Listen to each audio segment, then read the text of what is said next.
Okay. Would somebody like to pray before we get started? I'll pray. Yeah, I Okay. can pray right now. Yes. Father God, I thank you on tonight that you're able to have us meet again in your presence.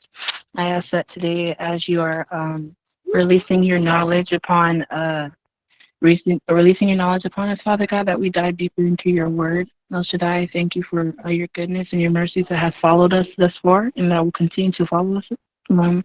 I also thank you as we are coming to know you that you are also seeking our heart and cleansing us as well. And I thank you that you take your time to love your children and also give us correction in a way that is fruitful and that can multiply in many areas of our life. And I just pray a special blessing over my brother Joe that he's able to just have revelations that he can, as he always does, clear says it to us so we can understand. Father, we ask that you can continuously give clarity so that we all have revelations of you that are in agreement and alignment with your will. And I, again, bless those that are coming on and that will be able to rejoice in your truth and your word. In El Shaddai's name, amen. Amen. Amen. Mm-hmm. Thank you, Rose. Yes. Okay. So I'm going to start kind of on time today, so we can get through things. And those that want to watch it later will be able to watch it later on the YouTube since I'm recording. But I think I talked about. Well, I know you know Rose because you were going to Ty's Bible studies, but I was talking not too long ago about food and how we have to watch what we're eating because they're starting to put insects in our food. Yeah, and I just And as soon as you said that too, like literally not only like an hour later, I see a post about the kind of bugs they put in their food, and it's literally labeled on some of the boxes. yes, Mm-hmm. yeah, this.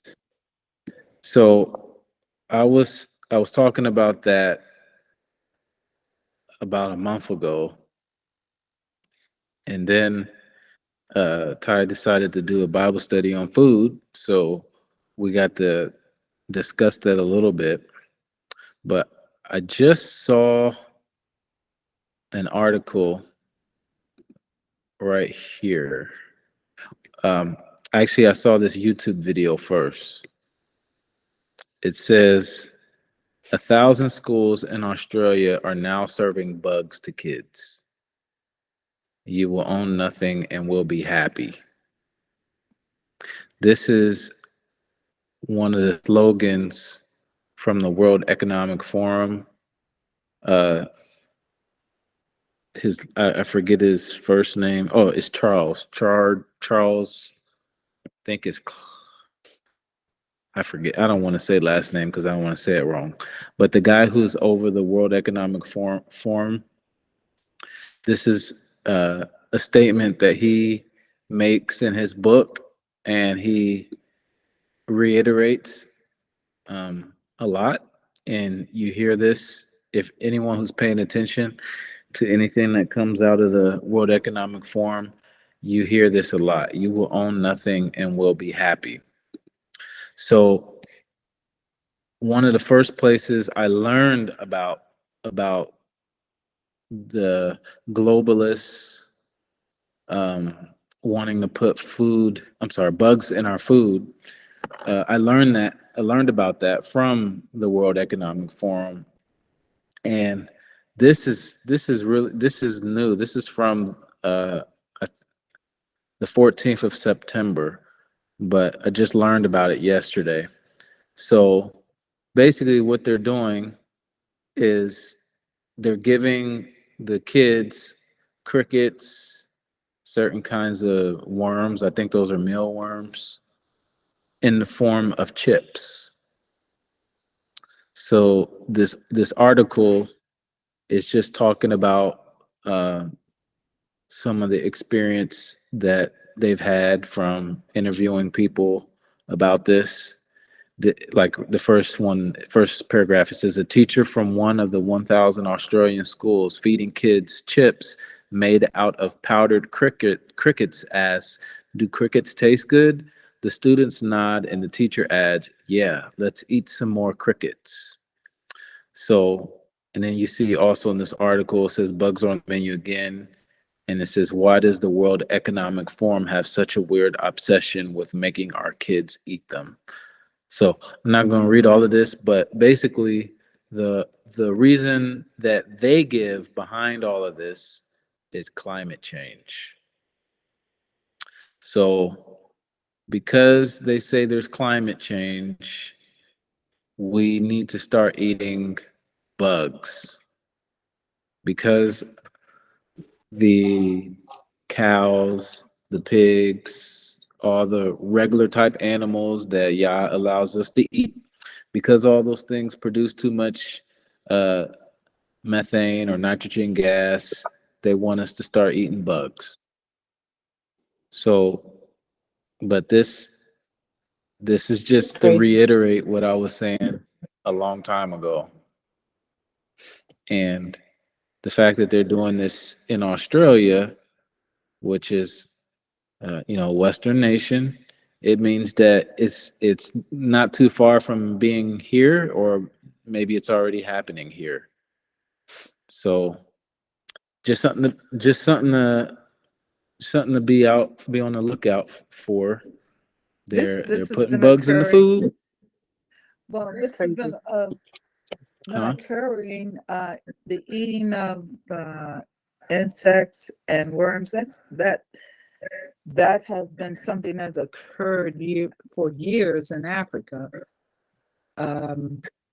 That was part of a meal. In fact, I had a friend who served in Africa as a missionary, and they chased the rats to eat them, to cook them, to eat them. But another thing that goes along with this, on the news just today, I heard that the food industry has manufactured steak made out of soybean and some other type of product and put it in the form of a steak. And they showed it grilled. It looks like a steak. It cooks like a steak. It's grilled. And it's as expensive as a steak. Wow. Well, now that part's surprising. Why would you pay extra for a fake steak? Yeah. Wow. Vegetarians. So I yeah, like I think what's news to me about this push for food though, I know like in other countries people eat all kinds of stuff, but what's new about this is that they're pushing it in the Western nations, and as this article says right here, the UN, the WEF, the EU, and the Biden administration want you to eat bugs in lieu of farming. So it's it's been happening all over the world. People eat bugs, but now there's an agenda behind it to for us to be for not just uh, nations in the developed world, but here for us to eat those And the this I guess the if it was out in the obvious, if it was obvious everywhere that they were doing this, then it wouldn't be to me as big of a deal. Because if you know, okay, it's obvious this has crickets in it, that would be one thing, or this has worms in it, that'd be another thing. But I don't think you were part of the Bible study we were doing with Ty, but what I was showing the people in that Bible study was that in some of these foods, they're in foods that we eat every day, but we don't know they're in the foods that we eat every day because they have scientific names. So I was showing an example of Tropicana drink. I think it was the ruby red grapefruit. And it's not the one that's 100% grapefruit juice. It's just the grapefruit drink. The red dye that they use to make that drink red is made out of bugs. And then I showed a list of foods that are common foods. Most of them were common. Some of them you may not have eaten before, but they sell them in the grocery stores. And that's the part I don't like, where we're eating bugs and they're disguising it by putting these scientific names so you don't know what it is. Also, they are putting it on some of the labels where they're saying crickets are in this. They're making uh what you call cricket flour. So instead of using regular flour, people are using flour made out of crickets to make things. Um,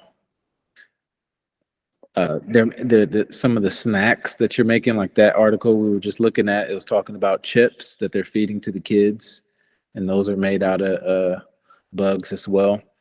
So it's just something to be on the guard for, because it's starting to become mainstream. In fact, this article right here, it says that by 2023, this research company is predicting that edible insects could grow to a $1.8 billion industry, and that's triple what it is now. So, and then they give all of these reasons that all have to go with climate change, because everything's about climate change now. This Agenda 2030, I don't know if you all have heard of this, UN's Agenda 2030. This is something we should be aware of too, because there's a lot of really bad things that the UN wants to do around the world, and the governments like the US and other Western governments, even governments that aren't Western but they're aligned with the UN, they are all working towards meeting this Agenda 2030 goal. They want to meet this goal, but if you read what's in this Agenda 2030, it's terrible. It's not a world that you really want to live in. And that's only 7 years from now. But part of it is what you're seeing now, these bugs. It says the UN's Agenda 2030 will cut 30% of land from farm production. So this is one of the ways that they can cut off the farm production. And if you've been paying attention to all around the world, farmers have been protesting all over the place. It doesn't get much, if hardly any, media coverage in the mainstream media. But that's it's just I just want you to be aware of this, because it's just a sign of the times, and it's what we're going through. Does someone have something to say? That's crazy. Yeah. Yes, it is. Okay. So welcome, guests. I saw Marcus join. Hey, Marcus. Nika's here too. Somebody. Hey, hi, Lanika. Haven't seen you in a while. Okay. Let's let's get back to it. All right, now I want to get into the word. I'm so excited to get back to the topic that we were talking about before the feast days. Oh, and by the way, it's still Feast of Tabernacles today, which is one of the appointed times. So I hope that in some way you're able to observe this day, and as we continue to learn more about these things, I was out of town this at the beginning of this because my family, we went to Philly, so I didn't get to do what I really wanted to do. But next year, I'm hoping to go camping to celebrate Feast of Tabernacles. That's my goal. I know a lot of people are doing that, and I have some friends here in Texas as well that are they make this huge tent, and they invite a lot of people over, and it's really fun. But so anyway, I hope you're able to enjoy and learn more about the Feast of Tabernacles. But now what we're going to do, we're going to get back to our subject. We were talking about who is Israel, and where we left off,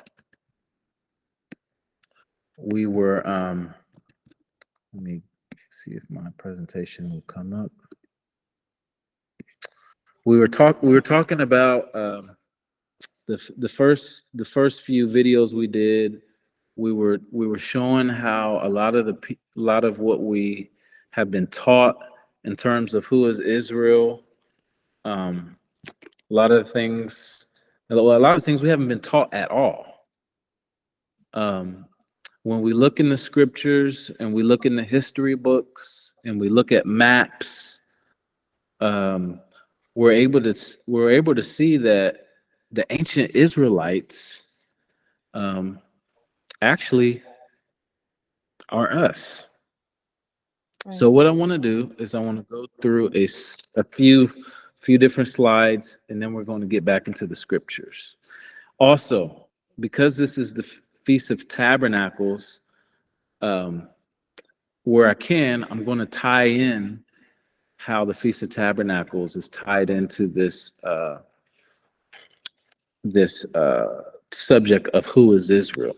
So as you can see on the screen, I got Jeremiah 16 verse 14 up, and in Jeremiah 16:14, we talk about the second Exodus. You know what? I want to repeat because I see Caleb just joined, and I was just talking to him about some things. Hey, Caleb, how you doing? I'm good. Can you hear me? Yeah, I can hear you. I'm good. I'm about to go into my topic, but I was just talking to you, a few weeks ago about the bugs. So I'm just going real quickly. I want to show you something that's going on right now because I just explained it to everybody else. But well, I don't what I want was showing. I don't want to hold you back. I mean, No. I'll be real quick. It'll only be about a minute. But And someone had a hand raised too, Joe, that you missed. Okay, yeah. Okay, who had the hand raised? You can ask your question.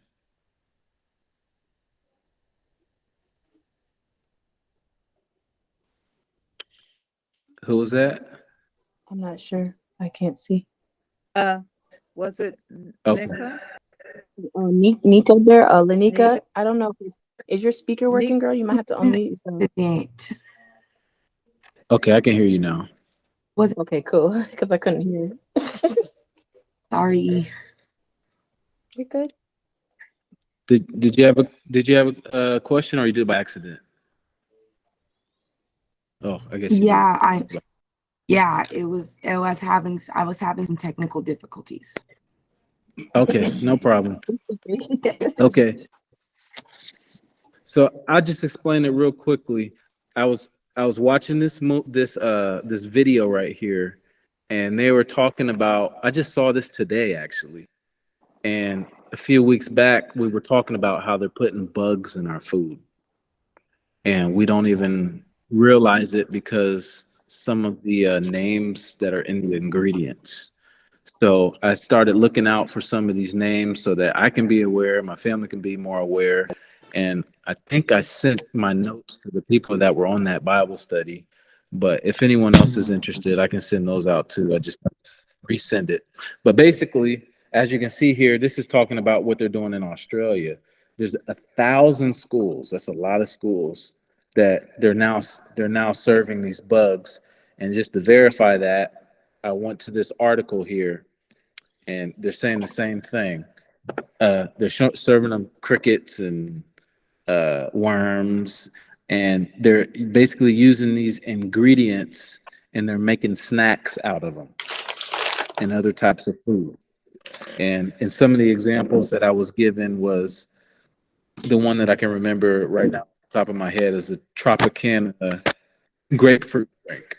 So to make the Tropicana red, they are putting bugs. They're using an ingredient that includes bugs, and most people have no clue about what's going on. And there's a whole bunch of different ingredients that they're doing this that are in the grocery stores that we buy. So it's just something to be aware of. And this is all getting pushed by the World Economic Forum and the UN. Even the Biden administration's pushing this, as it says in this article. So it's just something I want us to be aware of, because as we're talking about when we were looking at the scriptures on food and holiness, we saw that one of the things that Yah tells us not to eat are the creatures that are crawling on the ground, the insects, the bugs. The only type of bugs that it said was okay was locusts. That was the only clean one. So now we have this major push by these globalist organizations and the governments all around the world that are in support of the WEF and the UN. They are not now all pushing this in order to quote unquote fight climate change. Okay. I think Lanika raised her hand. Joe. Yes, Lanika. She might have a question, or it might be on accident. I'm not sure. Do crickets and grasshoppers, are crickets and grasshoppers considered locusts? Because it said that all three were okay. So locusts are a form of grasshoppers. Okay, yeah. Crickets. Crickets are. Sorry, say it again. It did say crickets, grasshoppers, and locusts. Okay. So crickets are. There's a lot of debate. Like if you look at some different Bibles and commentators that look up that verse, and some say crickets are okay, but crickets are in a completely different family from the grasshopper. Crickets are in the same family as the cockroach. So even though they're similar, you eating a cricket is like you eating a cockroach. So if you want to eat there's a lot of people that are allergic to cockroaches. And so if they were to eat crickets, then they'll have the same, side effects that you would have if they were to eat cockroaches. So so some translations will say crickets are fine because they look the same, they do similar things, but I'm just letting people know, because even if you don't care about the Bible, a lot of people don't want to eat bugs in general.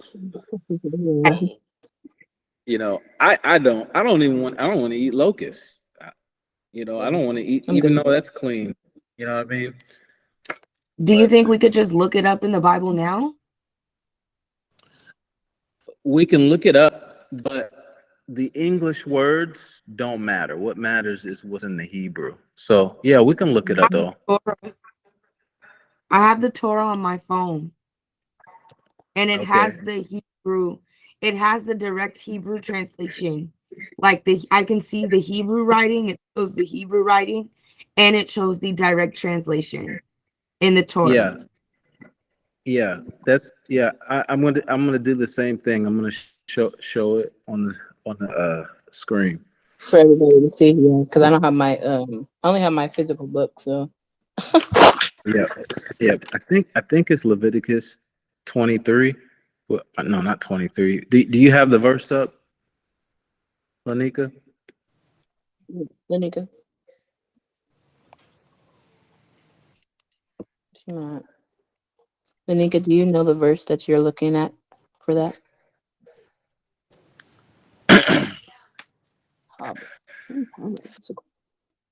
She might not.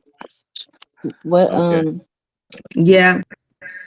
Leviticus 11:41 says that all bugs in general are forbidden. Okay. Let's look up a Leviticus 11:41. Okay. Yep. So depending on which version you read, it's going to say it a little bit differently. But like, I'm glad you mentioned the Hebrew, because to me that's all that matters. Because the Old Testament was written in Hebrew. So in Hebrew, right? so like you said in verse 41, chapter 11, says, every creeping thing that creepeth upon the earth shall be an abomination. So let's look at this word creeping. It's the word seres. Let's just see what it means.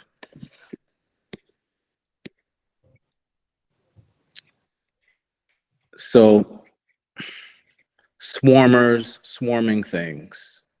So I remember when we were with Ty, we looked this up, the different types of insects that swarm, and parts the types of insects that swarm include crickets, and it includes locusts, includes grasshoppers. So there's different types of insects that swarm. A lot of the swarming insects are the ones that devastate crops. You'll see like millions of these things go and tear up a farm. So that's what this is.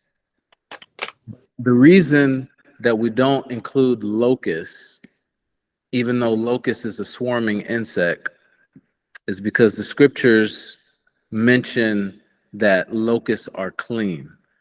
So let's go to here it is, Leviticus 11:22. I just got to it too. It says cricket. It says, even these of them ye may eat, the locust after its kind, and the bald locust after its kind, and the cricket after its kind, and the grasshopper after its kind. So it says locust twice, and it says beetle. It's a beetle. I see it says beetle. Where's So it saying? So it depends. So Nika's version, it says cricket, but in this version, what I think is the King James, it says beetle. So if we look up this word In the beetle, Torah. yeah, it's hargal. It's the Hebrew word hargal. Wow. So let's look and see what it means here. That So in locust. here it says a leaping insect, locust is used as locust as an example, a beetle. And then it says a kind of locust in the Hebrew. That means crickets are okay. No, it's really basically why we're honing in on the Hebrew, because that's the originality of what the word. Because a lot of English words and a lot of King James, like all that, they mix it up with a lot of Greek stuff. The originality is Hebrew, so you go back into the Hebrew and you look, and so it says beetle. So as a beetle, it is a locust, so it's completely different from grass or cricket. Or I see the difference. Yeah.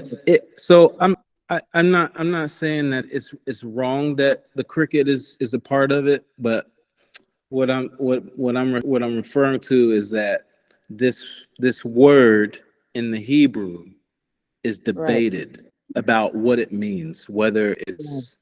uh it includes crickets. It may or may not, but you'd have to do some research, and even if you do research, you're going to get both answers because, like I said, it's a divided topic. When I was looking this up, um, I saw that some people say crickets are included, some people say it's not included. So it's really hard to stay without being a Hebrew expert. And one of the reasons it's hard is because this is ancient Hebrew. So what the modern Hebrew scholars have to do is do their best to figure out, okay, what they said over 3,000 years ago when Moses wrote this 3,500 years ago, was he referring to crickets? Because crickets are similar, you know. So this is one of those ones where it's kind of hard to say. But Jesus. I think the point is, generally speaking, the scriptures say don't eat bugs. Don't eat bugs that are Amen. crawling on the ground. And if you do eat bugs, then make sure it's the ones that he says is okay.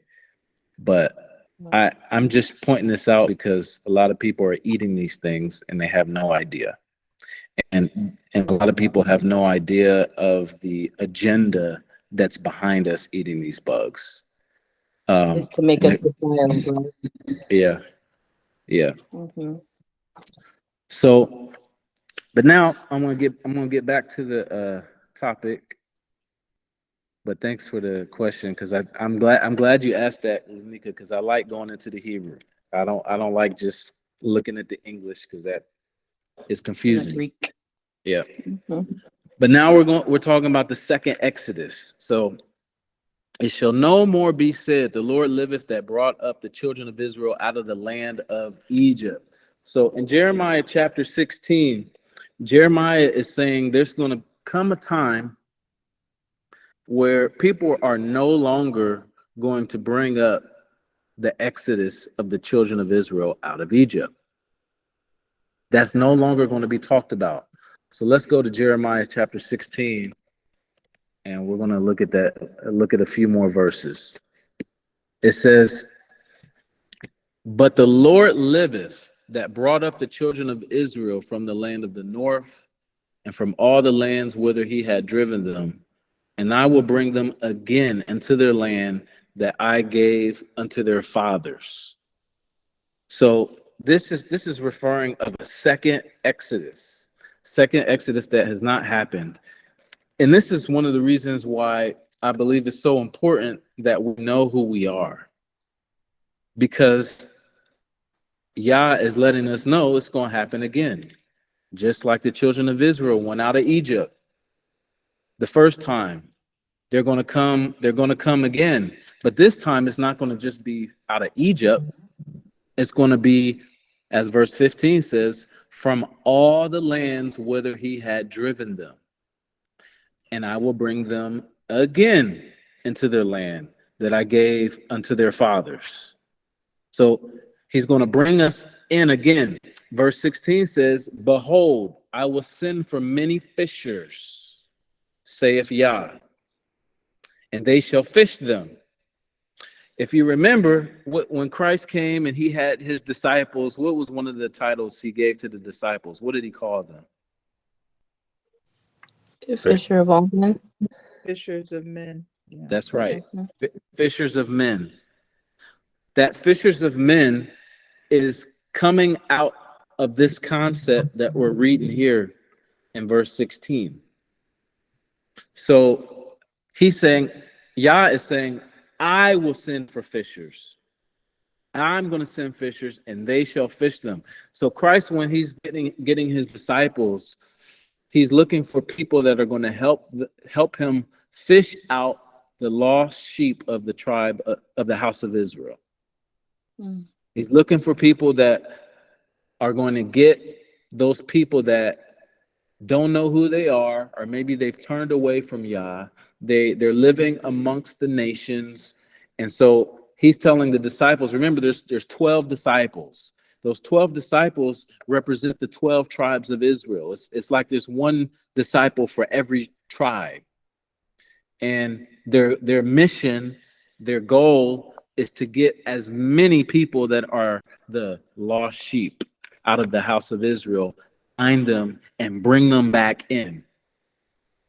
So this Jeremiah, this is what he's talking about. I will send for many fishers. The fishers, it started off when Christ sent out his disciples. And then after those disciples, there were those 12 disciples. There was the group of 70. And then those 70, there more followers came. You got the day of Pentecost that happened. And then more people came into the fold. And the goal is to go out into all the world and preach the gospel. Find people, fish people out, fish first the people of Israel out. Go get them, because Christ said that's why I was sent, for the lost sheep of the house of Israel. So Jeremiah is bringing up this prophecy, say this is going to happen, and then he says, and after will I send for many hunters. And they shall hunt them from every mountain, from every hill, and out of the holes of the rocks. So first you got the fishers. If you don't come out with the fishers, see the fishers, they give you bait. The fishers are much more nice. They're kinder. And they're trying to get you with the gospel. After that, the hunters are coming. And it says they're going to hunt them from every mountain, from every hill, out of the holes of the rocks. So This is why we want to know who we are. This is why we want to know. Because when Yeshua comes back, when the Messiah comes back, he's coming for his people. He's coming for Israel.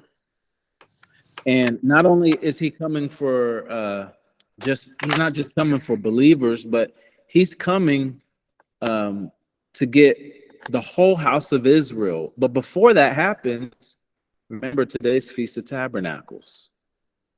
And Feast of Tabernacles, that's where we remember the children of Israel when they dwelt in the wilderness. He's going to bring his people into the wilderness, just like the children of Israel were in the wilderness after they left Egypt. This is the second Exodus, when he does this again. And just like he did the first time, he said, I'm going to plead with my people.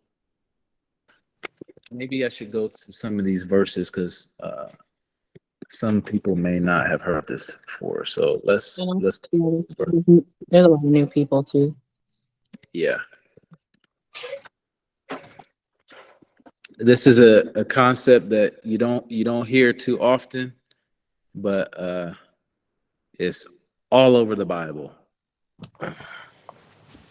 So first I'll go to Joel chapter 3, verse 1. For behold, in those days and in that time, when I shall bring again, he's doing it again, the captivity of Judah and Jerusalem.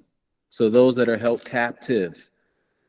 He says, I will also gather all nations and will bring them down into the valley of Jehoshaphat. So none of this has happened yet.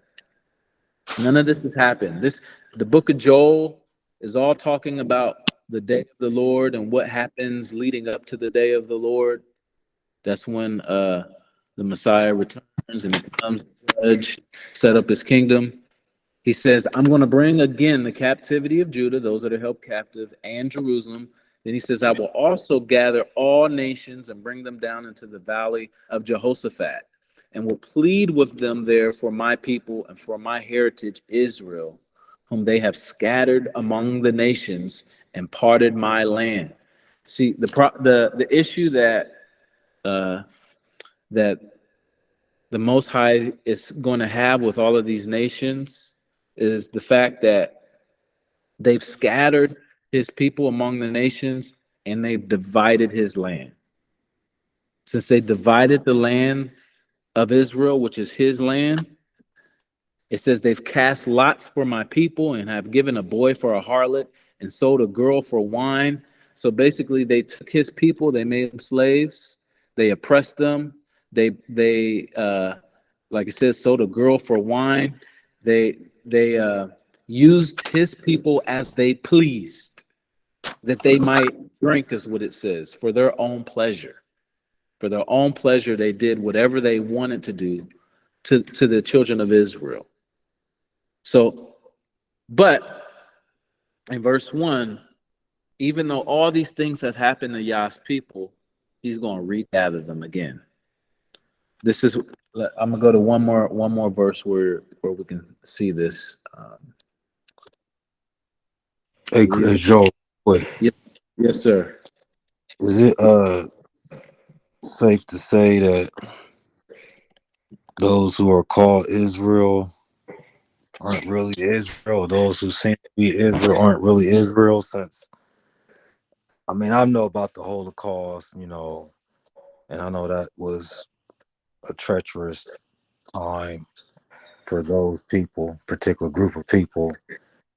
But when I think about people that have really suffered, you know, and I don't just mean us, you can go around the globe and see the sufferings of many, many people that's continuing to this day, and seem like those who are so-called Israel haven't really suffered to that extent that you hear about. So is it safe to say that those that are called Israel aren't really those that are Israel? That's my question. I think you're right on, because we can see in the book of Revelation, in the book of Revelation, I think it's chapter 3. It talks about, let me see, maybe it's chapter 2.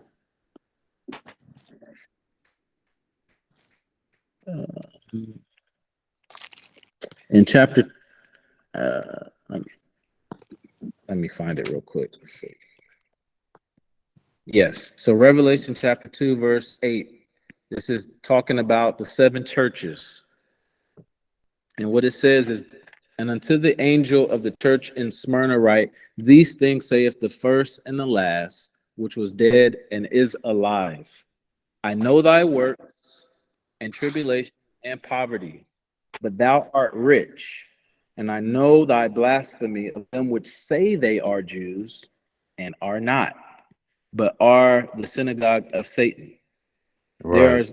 There's a group of people that say they are Jews, but are not. There's another passage. I was talking with Ty the other day, and I sent him a scripture in Genesis chapter 9 that goes along with this too. It says in verse 26, right? Basically, this passage right here is talking about Noah, and let me see, verse 20. I believe this is like a prophecy that Noah is giving for his 3 sons, Shem, Ham, and Japheth. It says in verse 26, and he said, blessed be the Lord God of Shem, and Canaan shall be his servant. God shall enlarge Japheth, and he shall dwell in the tents of Shem, and Canaan shall be his servant. Look at this right here. Some of you may have never seen this. I didn't see it till recently. Noah is telling his 3 sons the blessings that they're going to get, and then he also gives the curse of Canaan. But once he gets to Japheth is where the Ashkenaz come from. Ashkenaz are, if we go into the chapter where it gives you the table of nations, it gives you the genealogies of all of Noah's sons, you're going to see Ashkenaz. And Ashkenaz comes from Japheth. And look at what it says. Japheth, and he shall dwell in the tents of Shem. So what that's saying is Japheth is going to be living where the Shemites live. Now, Shemites are where the Israelites come from. So he's going to be dwelling among them. And right now, literally, Ashkenaz is, who's a son of Japheth, is in Israel, the place where the Israelites, the land was given to the children of Israel. So yes, I completely agree with that, Caleb. Let me go back. Is Yes, there sir. what is the thing with the Sephardic Jews? Are you familiar with that? Yes. So the Sephardim are also in the scriptures as well. Those are like the Sadducees and Pharisees, or descendants of them, something like that. So if according to the like the Jewish encyclopedias, and if you look online and at the history of the Sephardic Jews, they're from Spain and Portugal and parts of northern Africa is where they're descended from. So when you see this, when you see them, they look a little bit darker because they're mostly not the white Jews, but Jews of color. So a lot of Sephardim are in South America, Latin America, because they're descendants of the ones that came out of Spain and Portugal and Northern Africa. And what we're about to get into, the slave trade and all that, they came from the slave trade too. One other thing, let me add, since you asked that question, there's I talked about this I think a few weeks ago, but there is a Bet Din. The Bet Din is the Jewish court in Israel, and there's always been Bet Dins all the way since ancient Israel up to now. There's Bet Dins, and there is a group called the Obadiah Alliance, which has a Jewish court. And the Jewish court, the Obadiah Alliance, is a Sephardic Jewish court. So I don't know if y'all can see my screen yet, but We can see it. I can see it. Yeah. Can you see this scripture? Yes. Okay, so this is a scripture from Obadiah 120. It says, the exiles from Jerusalem who are in Shephard will possess the towns of the south. So this is specifically saying the Sephardim, the Shephard, it says the word Shephard here, but it's Sephardic, it's all the same.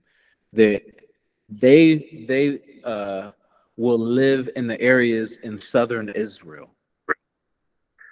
And as I showed in another Bible study, Israel, the boundaries of Israel go all the way down to the River Nile, which is in Africa. So even though today's borders don't have Africa as part of Israel, when we look at the promise that Yah gave to Abraham, he says, you're going to have from the Euphrates all the way down to the Nile River, which extends even past Egypt into, I believe it's Sudan. So if we look at what Yah promised Israel and compare it to what's there now, it's much smaller than what the borders will be when he returns. But the reason I'm bringing this up is because the Bet Din, which is a Sephardic group, has just now made a ruling this year that the Ibu, those are of the Ibu tribe, are now considered Jews and can move to Israel.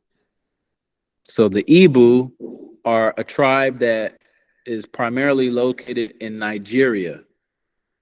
And there's 40 million Ibu today, 40 million. And many of the Ibu were brought here to America and enslaved. So many of us who are here that are descendants of those that were enslaved have Ibu blood, meaning, according to the Obadiah Alliance, if they said if you have on your DNA test and you can show on your DNA test that you have Ibu in your blood, then legally you should be able to move back to Israel. And if you're considered a Jew by blood because you descend from the Israelites, that means they have to give you land. Just like this scripture says, the Sephardim have a certain piece of land. Each tribe is allotted a certain piece of land according to the Bible, and right now in the modern state of Israel, which has a whole bunch of people there that aren't really Israel. But that's how it works.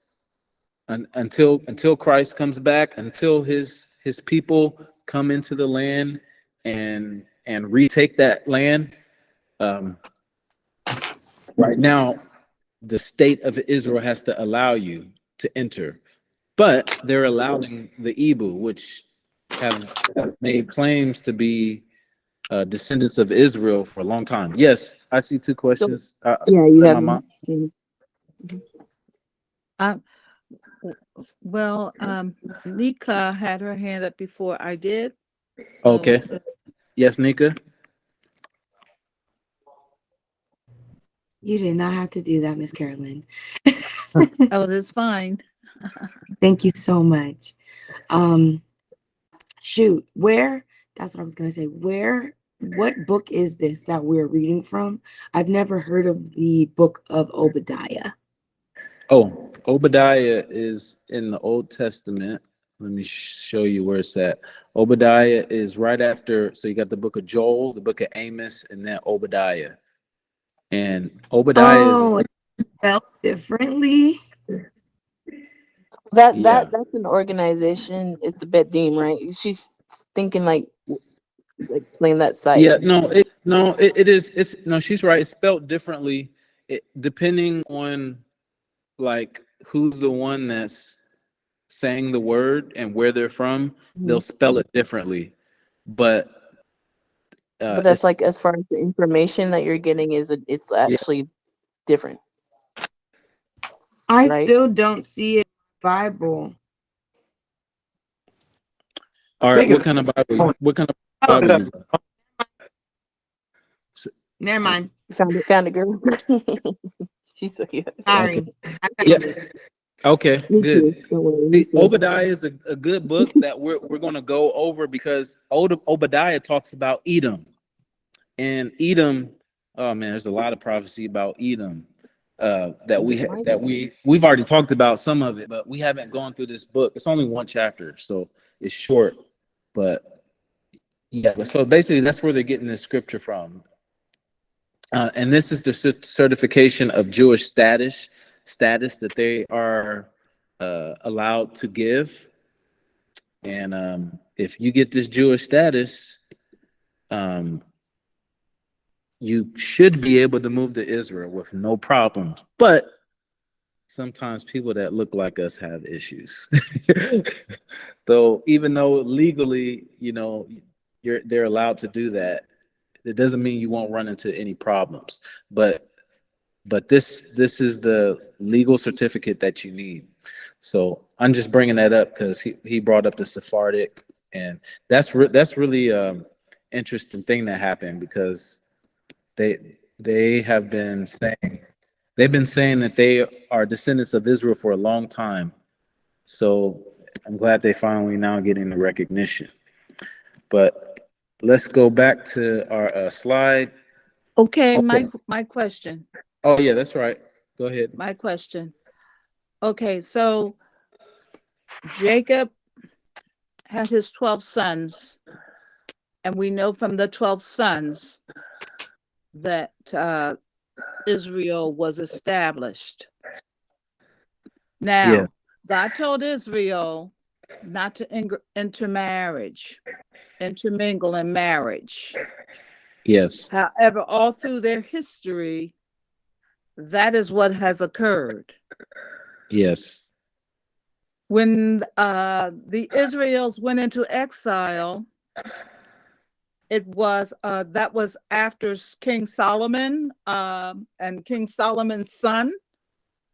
The Assyrians came, and the Assyrians captured the 10 tribes of Israel, not Judah or Benjamin, but the other tribes.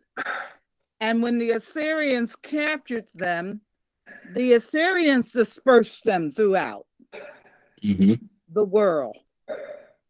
And so to say, who is the true Israelite? Only God knows. And I say that because from history, they have intermingled in marriage with all of the nations that they were around. So who now, if you answer the question, who is the true spiritual Israel or the Israelite, then to me, that would be the question that I would want answered. Because the natural Israelite is so intermingled that I think they have lost their identity. Yes. So you're right that they have been scattered during Assyria. They were scattered, and they went to all the different nations. Actually, I got this in the slide. So in this slide right here, and I read this, I think we've read this every time. It shall come to, it's Isaiah 11:11. And it shall come to pass in that day that the Lord shall set his hand again the second time to recover the remnant of his people. So he's not recovering everybody, just those that remain, because a lot of them are going to die. So those that remain of his people, which shall be left from Assyria, Egypt, Pathros, and Cush. All of these are nations in Africa, and from Elam, and from Shinar, and from Hamath, and from the islands of the sea.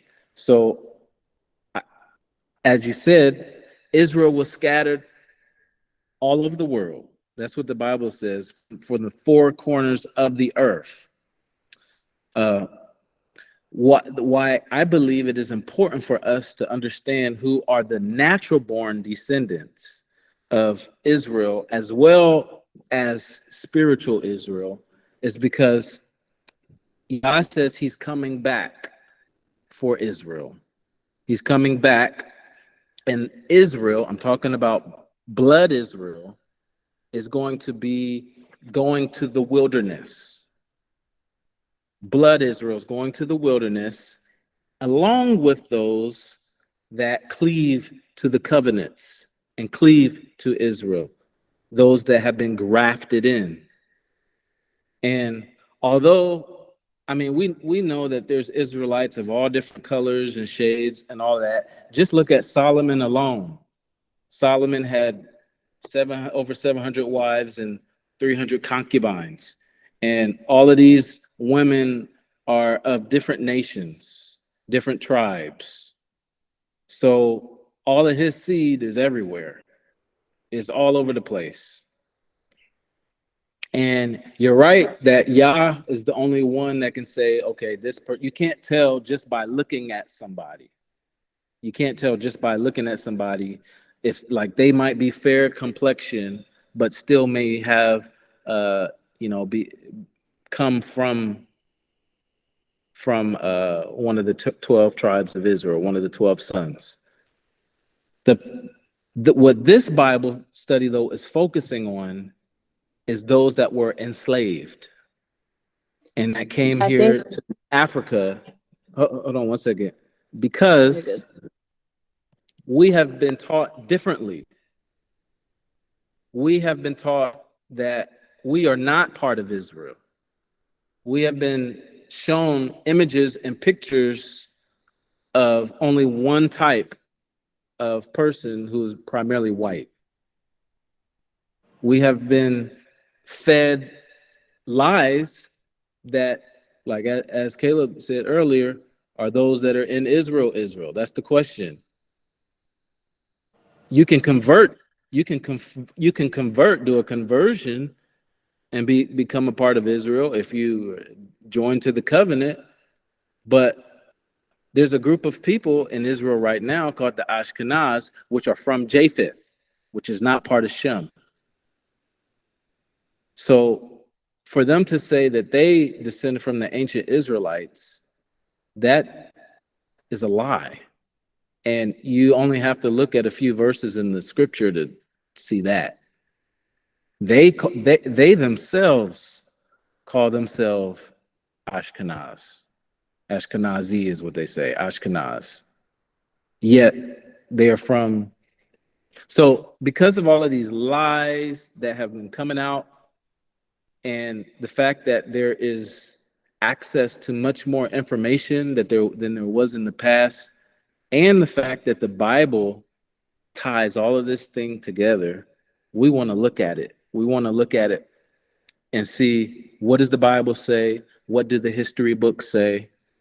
What information was held back from us? I'm gonna show you that some of that today too. Some things that we don't know because it was intentionally hidden from us. So I agree. Spiritual Israel is all that, you want to be a part of spiritual Israel. But because of the end times prophecies, I want to know whose blood is real too. It's not a racist type of thing. I just want to know. Now, Rose, you had something you wanted to say? Yeah, I mean, I just wanted to say quickly, I think what makes me definitely curious, well, not really even curious, but like more answer to it is more that if you look at every other culture, regardless of what they've gone through, what kind of struggle, what is the most culture? What is the most people that don't know anything about who they are? So that's pretty clear to me when I read the gospel. I mean, that's just for me, like every other place, every other person, they know their heritage. The only people what the word speaks about, um, for my people perish of lack of knowledge because they do not know. I mean, it's our people. It's the only people that don't know. I can't say where my great, great, great, great, great, great, great people are from. I can't say that. Why? Because I'm like, it's like twice, 3,000 times removed.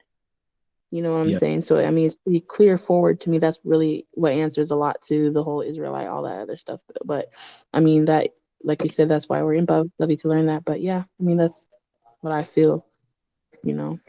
Yeah, exactly. You said blindness has happened to Israel in part until the fullness of the Gentiles come, as it says in the book of Romans. So Israel's been blind, but we're about to remove some of that blindness today. So I talked about this a whole bunch of times. I've shown this map, but what I'm gonna do today is go through a few more things that I haven't shown you before. But I'm gonna start with this one. Yep. And that's in a real quick, Joe, just off of what she just said. Uh-huh. It, it ain't, we don't know, but the deep part about it is that the average of us don't want to know or don't even care. Yeah. Right. Yeah. I But agree. really, Yep. worse than that is that nobody, people don't understand that if you knew who you are and who you come from, this is what the Jews always got. This is what Jacob, what Esau wanted so bad. The Mm-hmm. birth. If you know where you from and where you're supposed to be, you know your birthright. No people are able to come take your land by force. And once they do, they break international, and therefore they have to make a treaty with you. That's why the Native Americans have so many treaties, and that's why they got casinos because they get their money or what back to them.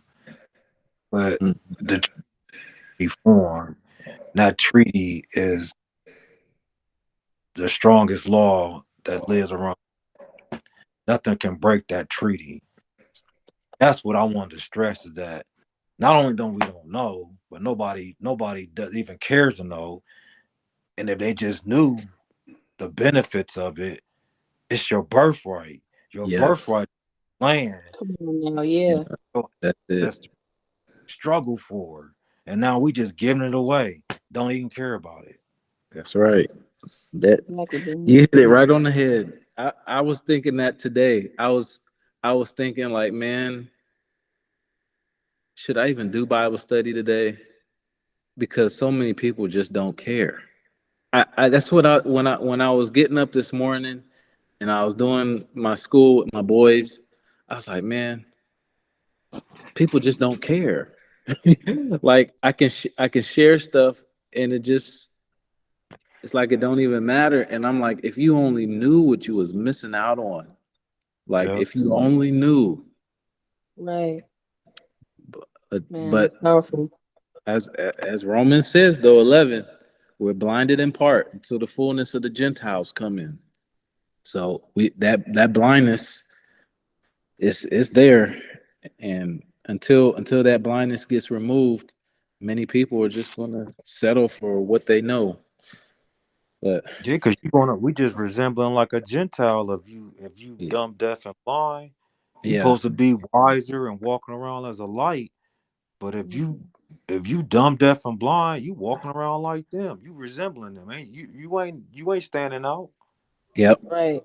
yep, Because he says that we are a chosen people set apart unto the most holy God. So there's this kind of like a ordinance that we must walk in, you know. Yep. mm-hmm, yeah. Okay, okay, that's good. Yeah.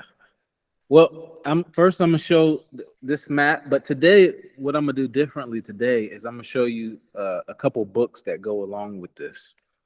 So I've shown you this map of Africa a bunch of times. This is a Negro land map. You see at the top Negro land, and then you see where I have it red. It says Kingdom of Judah, and this is in modern day Nigeria today, which is also known as the Slave Coast. Other names for it was Ouida, as you see Whidah, uh, and a host of other ways they would pronounce it too. But we got Kingdom of Judah right on the map. Now, I got a book from archive.org. This comes from the Library of Congress. And this man named, I think it's a man, Elise, it's a French, I don't know how you pronounce it. Elise Reclus, uh, this guy, uh, he was a French geographer, a writer, and they considered him an anarchist too, probably because he went against the grain in France. So he got kicked out of some things, but he was a geographer, and he traveled all around the world. I was just reading about him. He was in France, he in Germany, he was in Berlin. He even came over here to the US. I mean, he was going all over the place, and he would map certain places. He would go to rivers and uh just basically map those places. He's a And so this surveyor. yeah, you might say that. It doesn't use that word, but probably a surveyor because that's basically what he says he was doing. He would go to the mouth of a river and follow that river all the way down to where it ended, and then document Yeah. that. So that's probably what he was.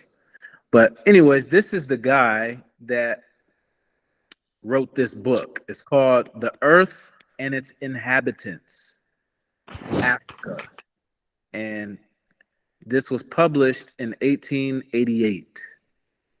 So this this part right here, I'm gonna try to make it a little bit bigger so y'all can read it. It says Dahomey. Some of y'all might know about that movie that's coming out now. There's a movie that's been in the news a lot about the Dahomey Amazons, fearless female warriors who inspired the Dora Milaje in the movie Black Panther. Mm-hmm. So Mm-hmm. the Heard about this movie that's coming out now? Yeah. Okay, good. This first they had this in Black Panther. They had all these women that were fighters and fight in Wakanda, but all that was based off these female warriors from Dahomey. And they're the movie. I don't know if it's already out.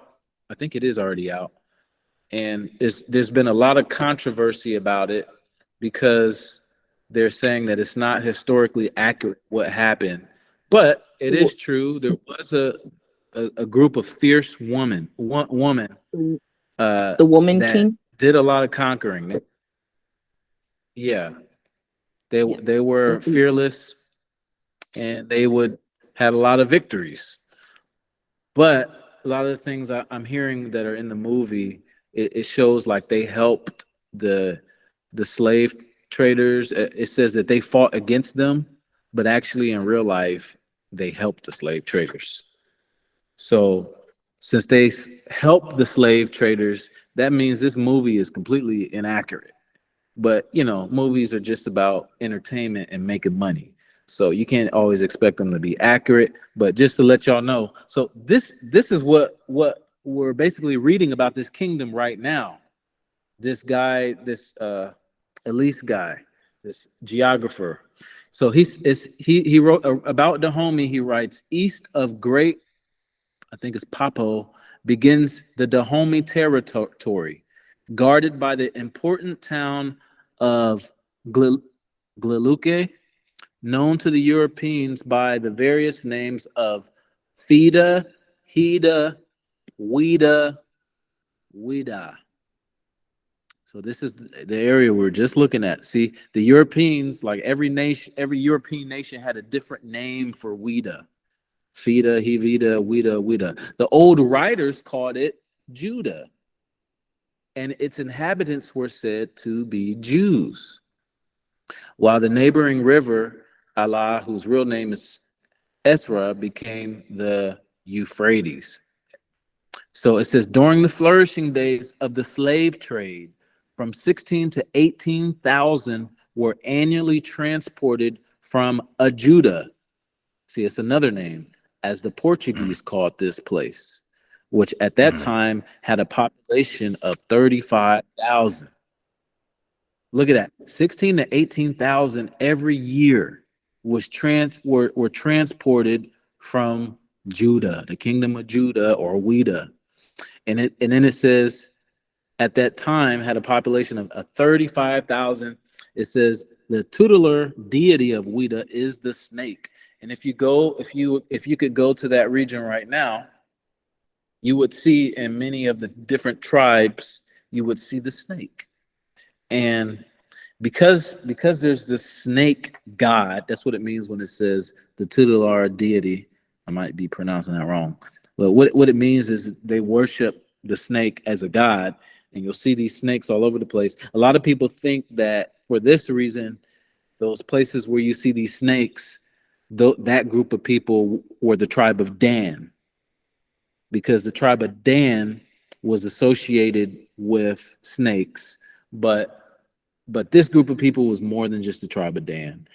In some of the studies that we do in the future, I may be able to go in more detail about all the different places that they were from in terms of their tribes, because there's been a lot of historians now who have gone into these regions, and even the historians that are from those areas have been able to map out all the different cities and areas and where the people in those areas are from historically, because they use the same names in the Bible to represent the names of their cities. So they don't have the same English spellings, but the pronunciations of those names are just like the Hebrew names as far as how you pronounce it. So because of this, along with a whole bunch of other historical things that I might be able to go into a little bit more deep detail with in the future, they know where many of these Jews that migrated to this area are from. They know what tribe they're affiliated with. So, But Joe, I, did they I, find evidence of like monotheism or any type of where they yes, just yes, they did. I think I have that in one of these. I was just reading about it today, and I don't know if it's this book or the next book I'm gonna show to you. They were monotheists. Let me look at the next book. It might be there.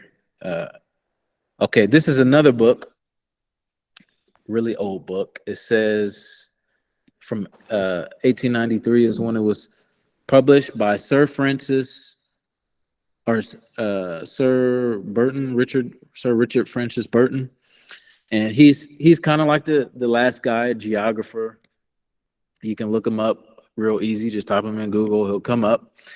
And so this book is called A Mission to Galil, King of Dahomey. It's the same as Dahomey, same area, with notices of the so-called Amazons, the grand customs, the human sacrifices, the present state of the slave trade, and the Negro's place in nature. Notice, notice a few things I noticed here.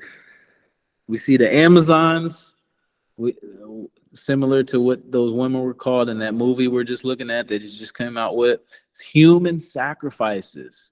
Now, this is interesting because in the book of Deuteronomy, which we may get to, I was planning on being already started that book yet. We haven't even started reading yet, but we're going to see that one of the curses is that basically one of the curses is placed is that you're going to be eating your own flesh. And you can see here they're participating in human sacrifices. Also, by the way, if y'all want to stop me at any time for a question or anything like that, go ahead. It says the present state of the slave trade and the Negro's place in nature. So this place that's called Negro land, and they're called Negroes not because they're just black, but also because they're from Negro land. This is why not everybody all around the world that has darker complexion skin are called Negroes. There's some really dark Indians in India, but they're not called Negroes. But we're called Negroes.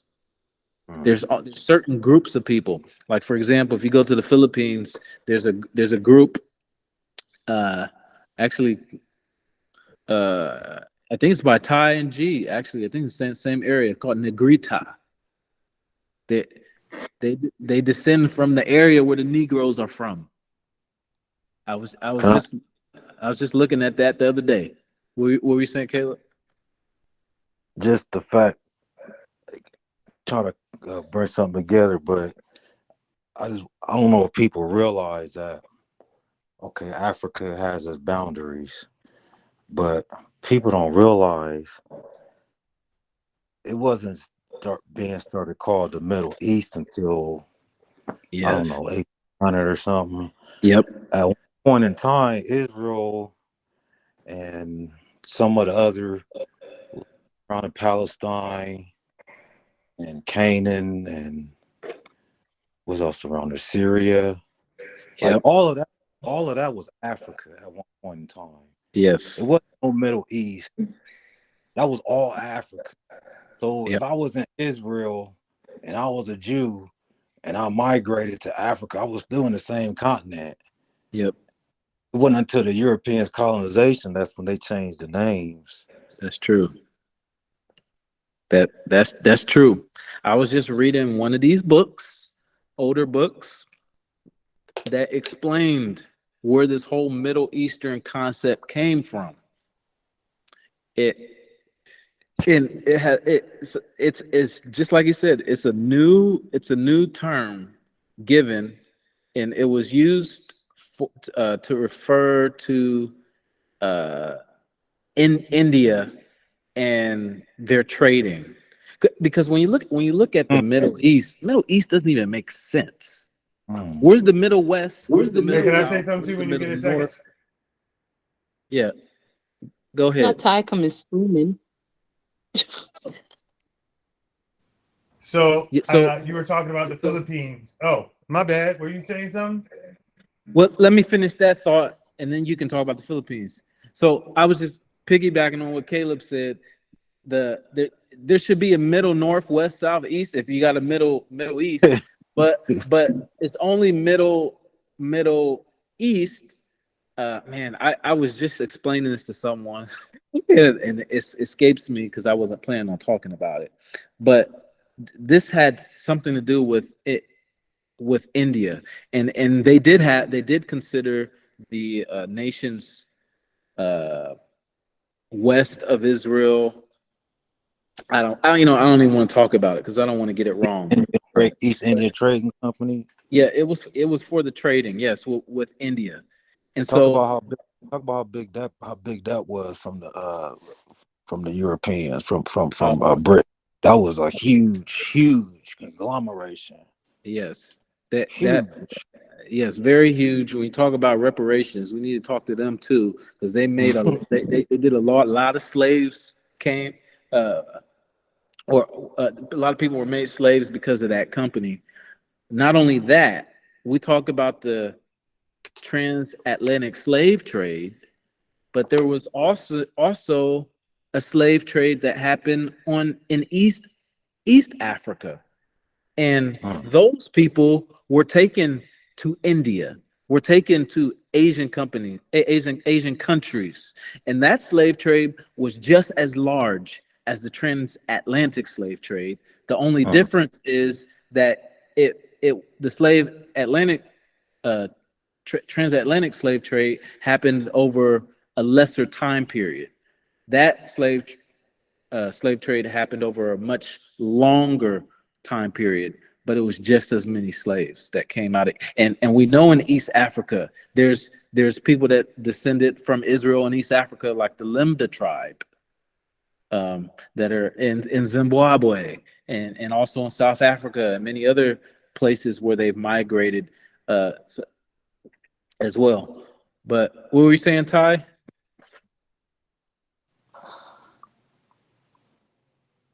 Hey, well, just yesterday we were looking at the indigenous Filipinos and what Filipinos looked like before they were westernized.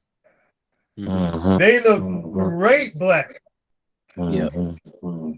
They look like straight up Negroes. And they said they were colonized by the Spaniards. When the Spaniards took over, then they got the look that they got now.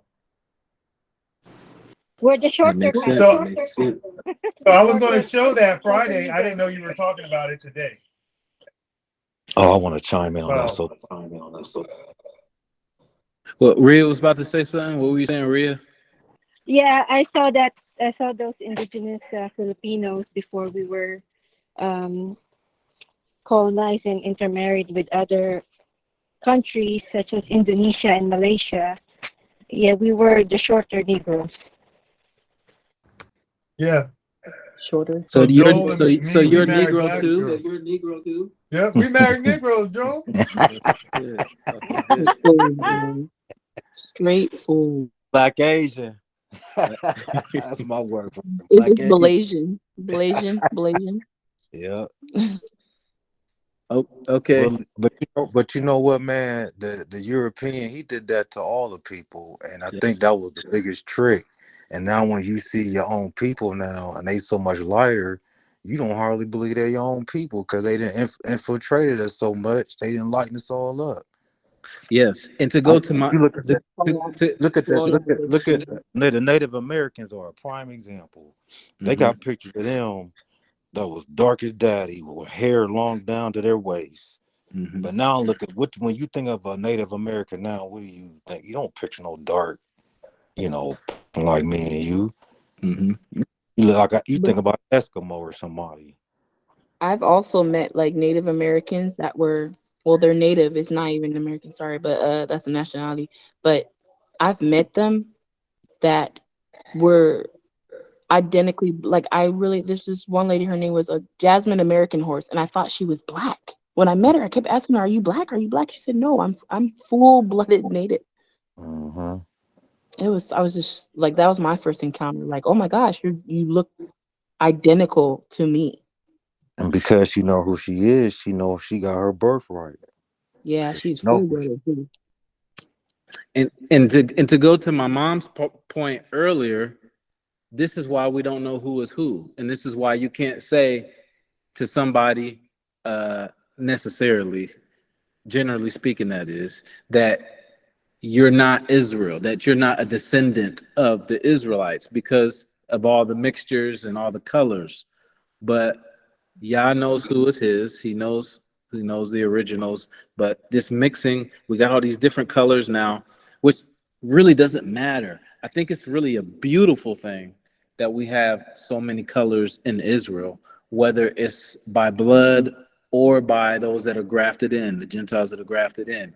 Either way, it's like Joseph's coat of colors. Colors. It's that it's representing all the different nations, all the different colors. It makes it beautiful. When I went to Israel to visit, and it was the Feast of Nations, my wife and I, the Feast of Tabernacles, what it is right now, that's one thing I loved about it. I said, wow, literally, I'm seeing nations I've never seen before all together to worship the God of Israel right now. Like they're all here for this parade and praising God in the streets.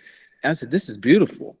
It's not just the group of people that you normally see in Israel, the Ashkenazi and some of the Sephardic. I said, it's like everybody all worshiping. I love that. Let's get back to the thing. So anyway, this first book that we looked so, at, we saw. excuse me, Joe, real quick. I'm gonna just say one more thing to answer. I think this might answer Mom's question. Okay. I feel like the Almighty is looking upon those who has circumcision of the heart, for those who's uncircumcised. Mm-hmm. You know, the scripture talked about that, you know, in the Old Testament. And,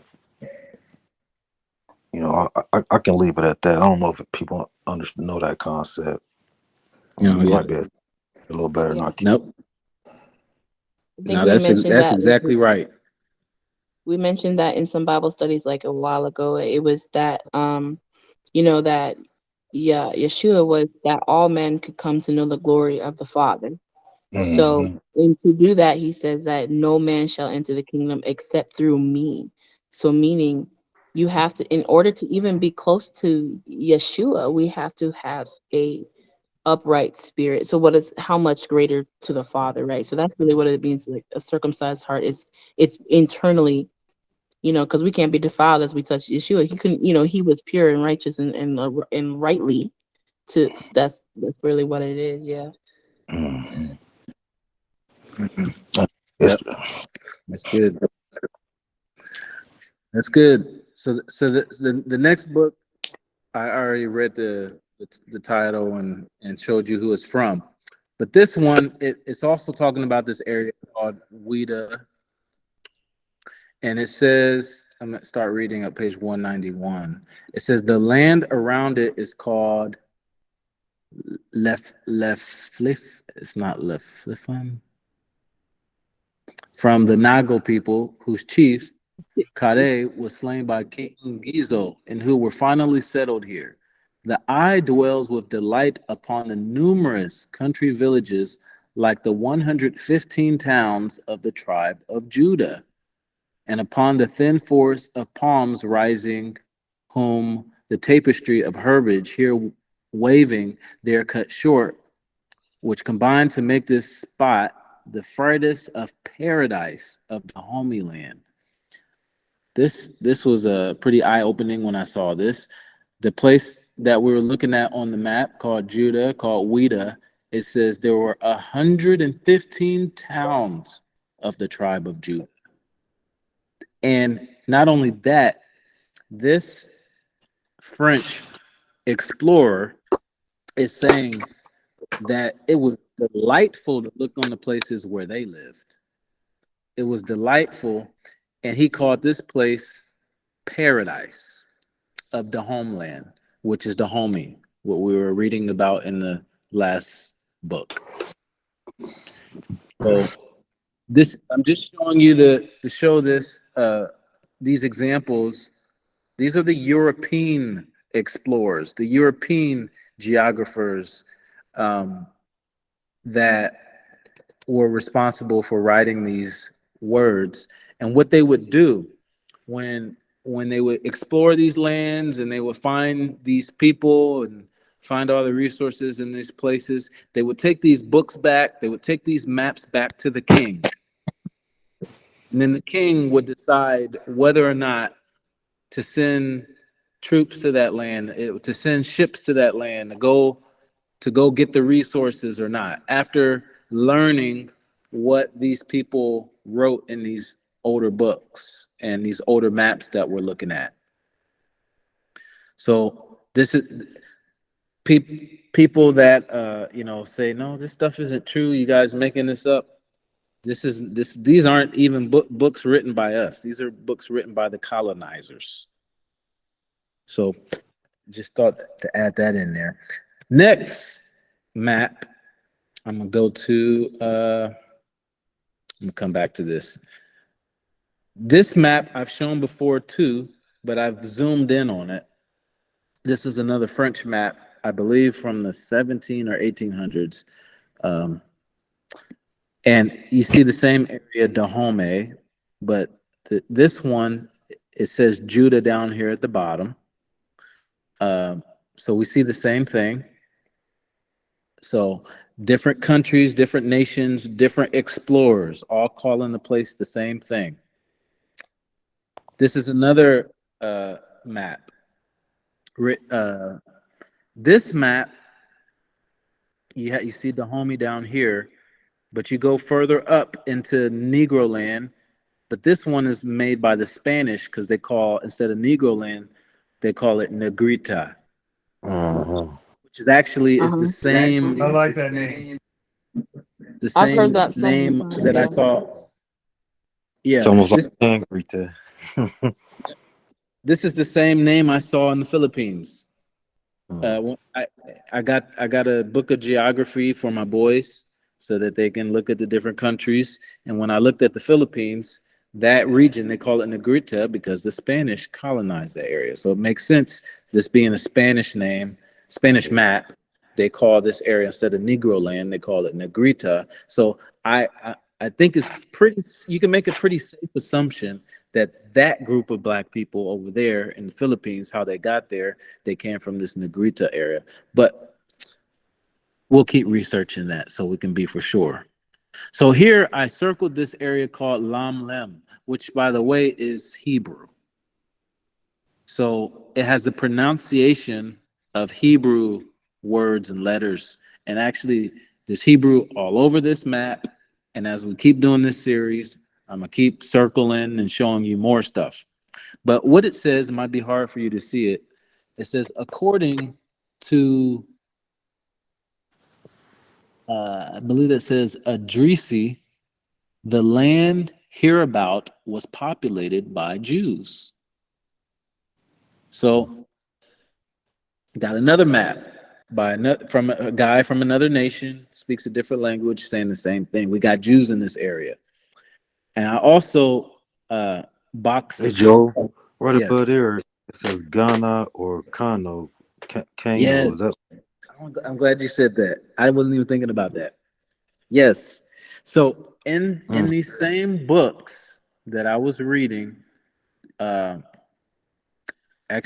it might be there's a few of these books from the 17 and 1800s that I was reading, and one of those books, it talks about, I know which one it is. Give me 1 second. I want to see if I can bring it up so y'all can read it. This stuff is so fast. I love this stuff because it's the Bible coming to life. Let me go. Right, Where did it go? all this stuff is amazing because it's just right in front of us. But because of the curse that we fit, like, of the veil being over our eyes when it comes to our truth, we're not able to receive it because of it's because of the harvest. That's what I was talking to you, Joel, about. Like, people think that Yah's just talking physically about our harvest and our fruits, but we are Yah's harvest. We are his cultivation. So when we're getting fed illness, and we're getting fed deceit and things, it's hard to see the truth because we're tending to the wounds of things that, you know, Yah is saying, here is my provision, here is my truth, I'm right here. That's why a lot of people, you see all the other books of like in the world, a lot of people are like the main one, oh, don't listen to the Bible because it's been taken out so many times. But that's not it. Because we are given the Ruach HaKodesh to be led through this word, because he has left a comforter for his people to be realigned with him. Amen. Amen. Awesome. I must have it on my other computer because I was using two computers today, but maybe I'll show it to you next week. But I'll explain it to you. I was reading one of these books because I'm searching out Judah and all the old books I possibly can, especially the ones where you see them in Africa. And it mentioned two pillars that were found in Africa. And these pillars were written by the Canaanites. And so the book explains the history of the group of people who were there in Africa. And I'm glad he pointed it out because you see it right here on the map. I wasn't even paying attention to that, but I was reading it. It says, I just lost the map. Where'd it go? Right here. So it says Cana.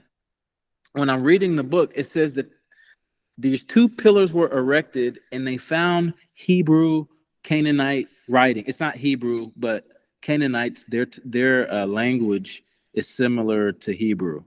So the letters look the same. In fact, I'm not sure if it's like a derivation of Aramaic, but the ancient Canaanite writings look just like Hebrew. The letters is very similar, the script that they had. And what it said was that the Canaanites, they migrated to this area when fleeing from Joshua of Nun. And we can read about that story in the book of Joshua. I think also, I believe it's also in the book of Kings. Man, if I had seen that Canaan, I would have got all my notes down so I could share it with you. But it's a fascinating story about this explorer, this European explorer, writing down all these things that he found. I think even in that time when he was there exploring, the pillar was still there. So he was able to write about it, and he was able to get the history from the people that were living at that time. That these people, these supposedly Africans, just native Africans, they're not really native Africans. So just like the Jews migrated to Africa, the Israelites, I should say, migrated to various nations within the African continent, even the enemies of Israel also migrated. And that was just an example where it shows you this. There's a story where Joshua was fighting the Canaanites, and it's a gruesome battle, and he destroys the Canaanites, and it's so such an overwhelming victory the way the scriptures talk about it. Even the pillars that the Canaanites erected are talking about that battle. So even they wanted to not forget that battle, and it's in these books written by these European explorers. So next week, I'll have all that for you. What do you say? Saying that. Nika's hands up. Oh, I'm sorry. Oh, go ahead, Nika. It's all right, guys. I love listening to y'all converse. And just have at it. It's amazing. It's beautiful. I wanted to double back on what my sister Rose said about I can't exactly recall, but it was I think, what did you say, Rose? Something along the lines of establishing a boundary. Oh, I think I had mentioned that they want to make sure that when we don't know the knowledge and of the word, is always what I have mentioned about the word, and how it's like it's kind of like a veil. It's to maintain his people away from him. That's really what it is. That's what I was saying. Yeah. I wanted to add to that. because we're talking about natural Israelites and all this good stuff. And what I want y'all to know is that I have been doing some strong research in regards to my own personal human experience, as well as coming out of practices like witchcraft and sorcery, so that I can continue to get closer to Christ the way that he intends. One thing that I would like to say before I continue is that witchcraft and sorcery is absolutely not okay. Do not do it. I don't know if any of you, especially males, behind closed doors, they tend to be very curious about those things, according to what I've experienced. So I'm just letting y'all know, like, don't even try it. Don't even think about it. Don't even do it. Don't even dip your finger. If y'all want your eyes to continue to be open, ask the Lord to open your eyes for you, because that is going to spare you the utmost pain and suffering in obtaining knowledge. We are all born awake because we're all sinners. When Adam and Eve ate from that tree, what it allowed them to become aware of was the desires of their own heart. And that was the opening of their will. Now we have all of these natural born sinners, which is us. And that's why we need Jesus. And that's why we need to be saved, etc. So I want to go ahead and discuss just a few pointers about addressing that, about addressing natural responses to the world and making sure that we establish that boundary within ourselves, within our minds, first and foremost, because that is where will begins. And then once you make decisions, that desire is set in your heart. I do remember a little bit about the story of Cain and Abel. When you react a certain way to certain situations or emotions, then sin lieth at the door of your heart. So I advise all of you to start journaling how you respond to your outside world. One fact that I've opened my eyes to personally is the fact that we all have eyes of flesh. None of us are looking through a glass. We're all feeding off of the same energy, and we may think that we're seeing the same thing, but we're not. We're all seeing according to our own eyeballs. So it's the same as people looking at a picture, the same picture, and still seeing something different. Okay, that's where that boundary is established. Everything is the same, yes, but everything is also different. That's why we have different bodies, different minds, different hearts, different lifestyles, but we're all human. Okay. Ways that I have begun to track my own personal interpersonal responses to the world around me as I delve into the Bible, as I delve into the Torah, and as I delve into Christ, is tracking my emotional responses to colors specifically. Whenever I see the color red, I know what I feel when I see the color red. But the idea is to assess. The idea is to assess how you will respond to that emotion. Okay. All of these colors and numbers and stars and moons and suns, they're unconscious beings, and that's why they're not supposed to be praised. They're not beings at all. Yes, they may be some form of life, of existence, of matter, but that doesn't mean that they're the same as us. A number does not have the same power as a human. An animal does not have the same power as God, So when you see certain animals, certain colors, numbers, you see shooting stars even, we are not necessarily to praise them, but to take them as signs and symbols, confirmation of what we already know. When I see the color red, I know that when I'm seeing the color red, it's usually because something has irritated me or upset me. And so I then ask myself, how will I respond to being irritated or upset? Will I take further action on that, or will I stop? You know, so now whenever I see the color red, it's become an automatic response to stop, or at least to yield whatever it is that I'm thinking or I'm feeling, and then to continue to move forward at a slower pace. Now, that's just a mere example of how I address using the world as signs and symbols.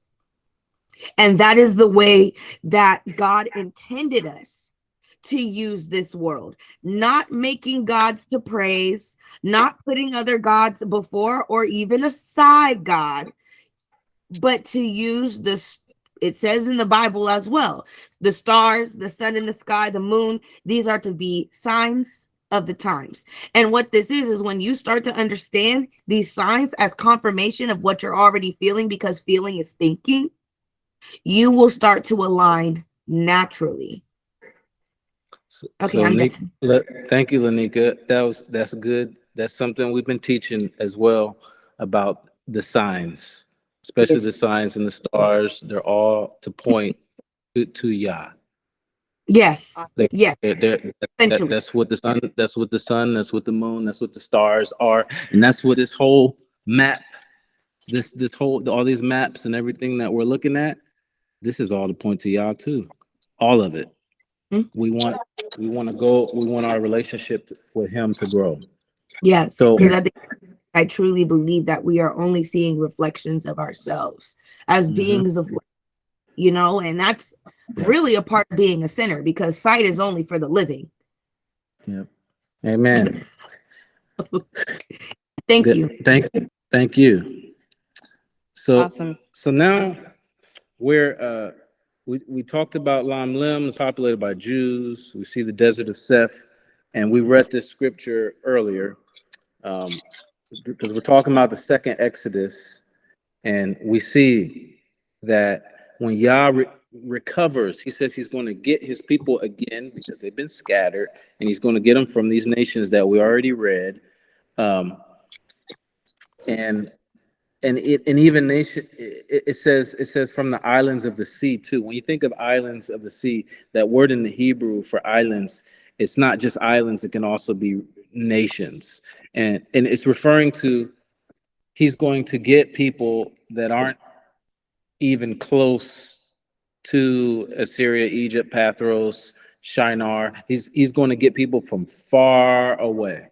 Let me go to the next scripture. It says, from beyond, Zephaniah 3:10, from beyond the rivers of Ethiopia, my suppliants, even the daughter of my dispersed shall bring my offering.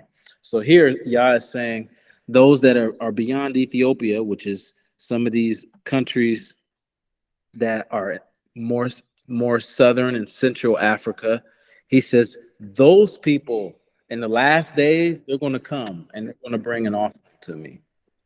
And by the way, Ethiopia was not just the modern nation of Ethiopia that we have now. When you said Ethiopia, we're talking about most, if not all, of Africa. Ethiopia was, in fact, look on the older maps. It might sometimes you'll see it says Ethiopia, starting with an A. What we call now the Atlantic Ocean, they were calling the Ethiopia Ocean. So that means they Sometimes, viewed the whole continent as Ethiopia. If they're calling yeah. the whole ocean, Atlantic Ocean, Ethiopia Ocean. So just letting you know, he's saying his people, Yah's people, they're going to be coming from this area. Now, we running out of time, so I might have to save most of this for next week. I am now about to start my first scripture. That was just to get us warmed up. But since it's so late, I'll just read a few verses and then we'll pick up next week. Let me start from here. Oh yeah, by the way, if any of y'all want any of this information I'm sharing, I just need your email and I'll send it to you. Like I got all these maps, I got the links to the maps, I got all the scriptures. But You let me see. recording that, right? You already know, Joel. Yes, You already know. yes, I'm recording. Here we go. This is what I was looking for. I'm recording it. I can send it by email, but it's also gonna be on YouTube. Okay. This is where we left off before we start talking about the feast days and tabernacles. Deuteronomy 28, verse 15 says, "But it shall come to pass, if thou wilt not hearken unto the voice of Yah, thy Elohim, to observe to do all his commandments and his statutes, which I command thee this day, all these curses shall come upon thee and overtake thee." So we read about the blessings already. We saw that they were going to be a nation above every nation if they were obedient. If they were obedient and they served them, he says all the nations, Israel, you're going to be at the top.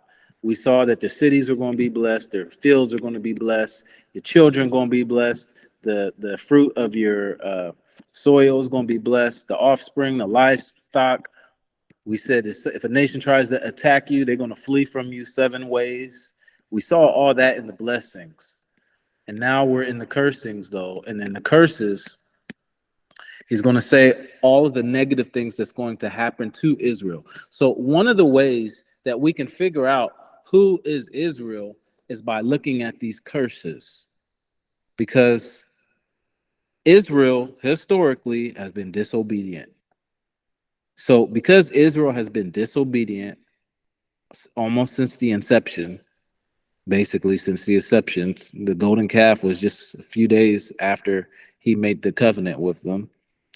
We see them disobeying.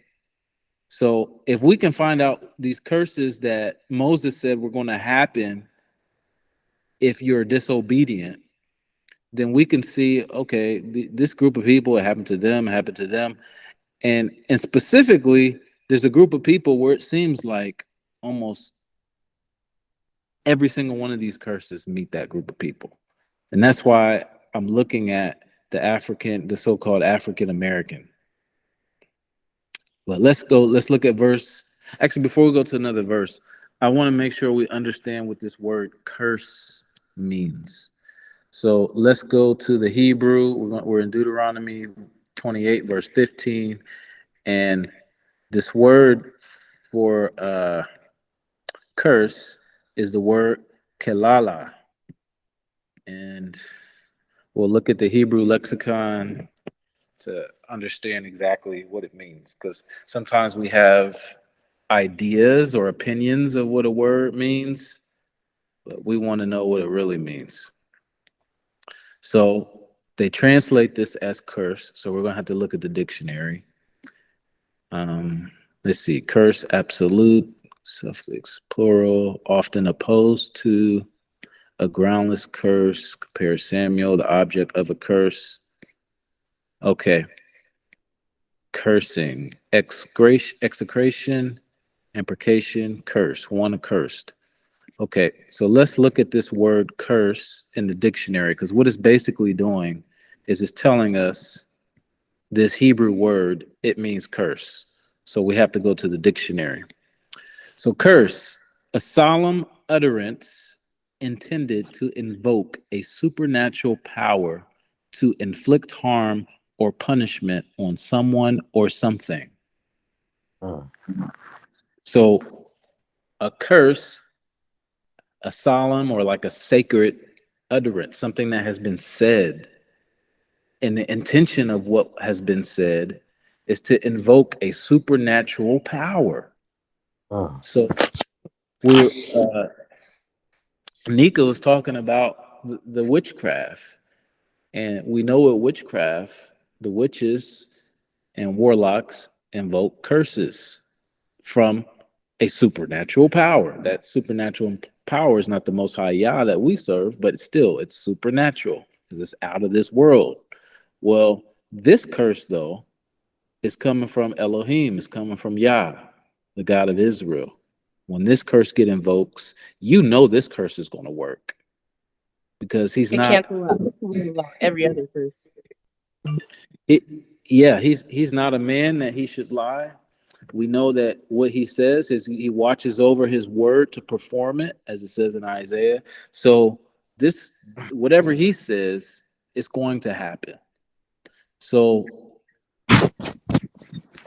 let's keep that in mind as we're reading this curses, and we'll just read a few verses. I'm not going to keep you much longer because I know it's really late. Let me go back to the. Oh, here we go. All right.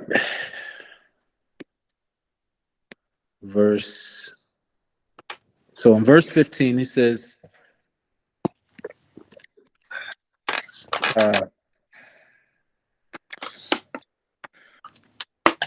it shall come to pass if thou will not hearken. That word hearken means listen. Listen unto the voice of the Lord thy God, to observe and to do all his commandments and his statutes which I command you this day, that all these curses shall come upon thee and overtake thee. Let's start off. Cursed shall thou be in the city, cursed shall thou be in the field. So no matter whether you live or work in the city, no matter whether you live or work or play in the field, in the country, you're going to be cursed. That means a supernatural, it's an utterance that's made, right, to invoke a supernatural power.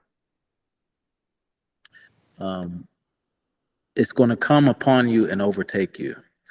So that means I'm glad we looked at that definition, because now when I look at that definition of curse, it's not just like something bad may happen to you. We know this supernatural power is God, is Yah, so it's going to happen to you.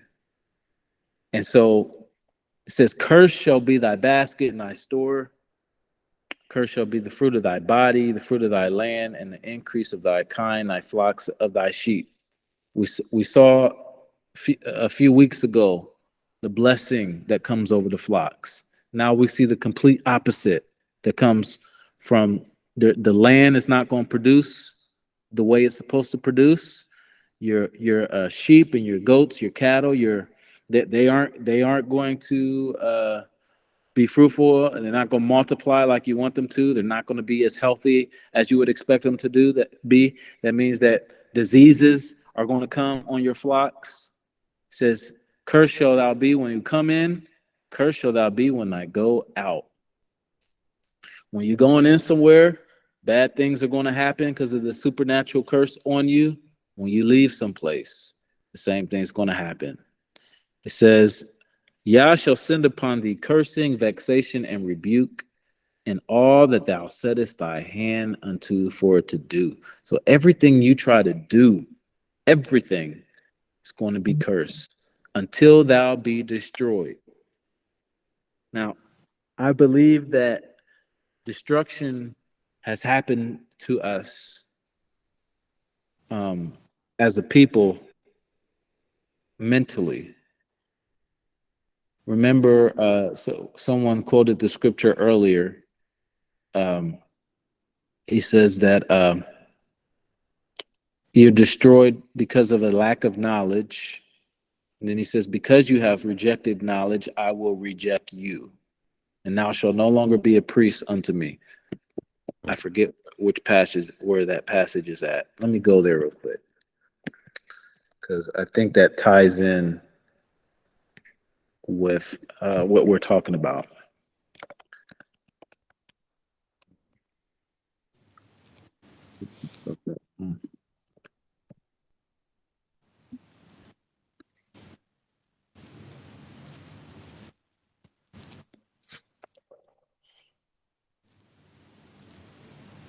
My computer looked like it's freezing. There we go. Rejected.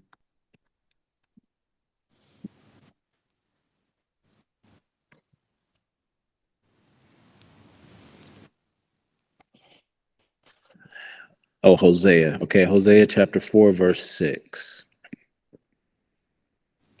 So Hosea says, My people are destroyed for a lack of knowledge. Because you have rejected knowledge, I will reject you from serving as my priest. Since you have forgotten the law of your God, I will also forget. Oh, look at what it says: your sons, your children. I never saw that to just right now. Man, you got to read the details when you look at the word. You got to look at every detail. So Hosea, what Yah told him, and he's speaking to the Israelites that existed in his day, but he's saying, you're my people, you're destroyed because you don't have knowledge. Because, and he says the reason you have rejected knowledge is the reason you don't have it is because you rejected it. It's not because you're just ignorant of something. It's like, no, what we were talking about earlier, what Caleb was saying earlier, it's we are blind to a lot of things, but a lot of this blindness is because we choose to be blind. We don't want to know. Knowledge is coming. For example, we got books that we can read. I'm showing you some books that I've been reading through, researching, and looking up these things myself because I want to know. And this knowledge is giving me, it's helping me understand a lot of the reasons why we are the way we are. And it's helping me understand so many things. This Bible that we're reading right now, it's this knowledge. It's not just an ordinary knowledge. This is knowledge. This is light that comes from the Most High. And his word is life-changing. It goes beyond just the knowledge that are in these other books that we're reading right now. Because it has the ability to change you. The word has the ability to literally change you because it's alive. What Hosea is saying, you rejected knowledge, you're destroyed for lack of knowledge because you have rejected knowledge. And I believe Moses is saying the same thing when he's talking about this curse that's going to come on. Look at what he says. He says in verse 20, it says, the Lord shall send upon thee cursing, vexation, and rebuke, and all that thou settest thy hand unto for to do, until thou be destroyed. So many of them were destroyed physically, meaning, they died.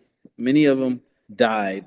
But the mental destruction, the blindness that happened, as it says in Luke, in a few places in Luke, Christ says you're going to be blinded in part. They're blinded in part because they did not know the time of his visitation.